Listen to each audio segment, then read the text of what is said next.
CyberCube has recently updated Portfolio Manager, one of our flagship products. I'm Yvette Essen, Head of Content Communications and Creator for CyberCube. Joining me to talk about Portfolio Manager and the changes that we've made in version 5 is Jon Laux. He's the Vice President of Analytics. First of all, can you tell me a little bit about PM, Portfolio Manager? What are the kind of companies that use this and why? Sure, Yvette. Portfolio Manager is our cyber accumulation model, or our CAP model, you could say. And it's used by really a wide array of companies across the insurance and the reinsurance industry. We're fortunate to count many of the leading companies as our clients. And they use PM for a variety of reasons. One of the core ones for CAP modeling is, of course, to understand what the tail risk is. That can be used for stress testing. It can be used to set capital levels and risk tolerance, to help with reinsurance purchasing and decision making, financial reporting to regulators, as well as other things like understanding the implications for pricing, like what kind of a catastrophe load should I be putting on the business.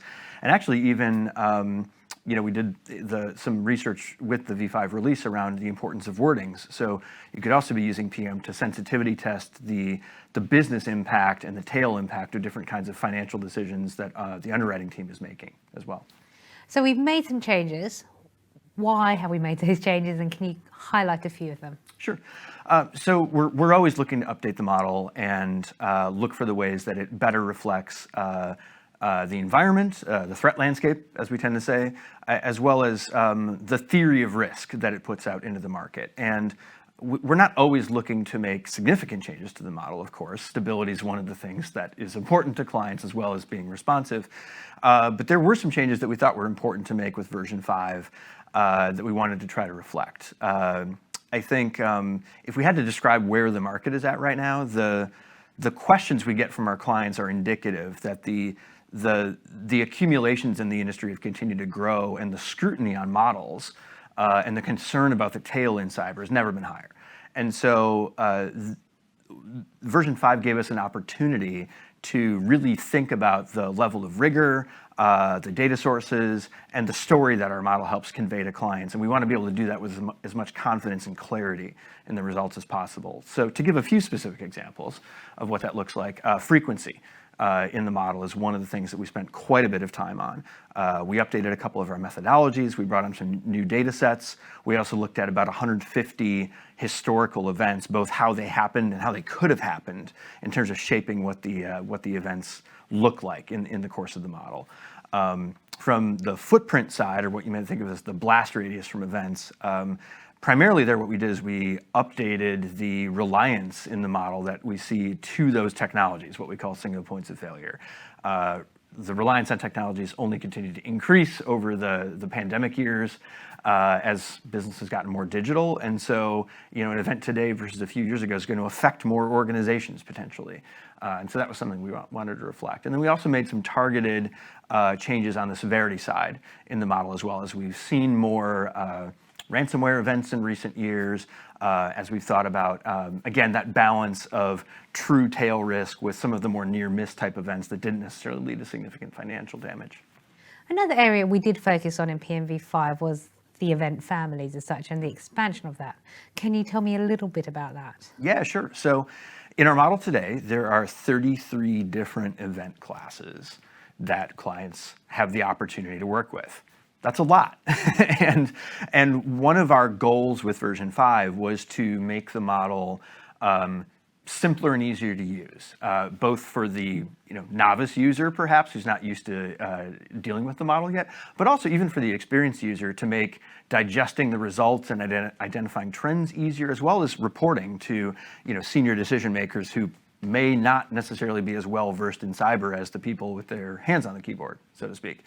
And so we grouped those 33 event classes into a small number of what we're calling event families.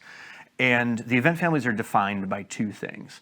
The impact type of the event, so think about widespread ransomware attack versus widespread outage, for example, or widespread breach, as well as the the source of accumulation, or the type of single point of failure that makes the event a true accumulation event instead of just a targeted attack. And so you could actually think of those as almost like the insurance axis of the event family, and then the cybersecurity axis of the family. And so within those families, what you then have is a set of permutations that you could think about different ways things could play out. So within the ransomware family, for example, there's true widespread ransomware, where you have, encryption of data as well as, an extortion demand.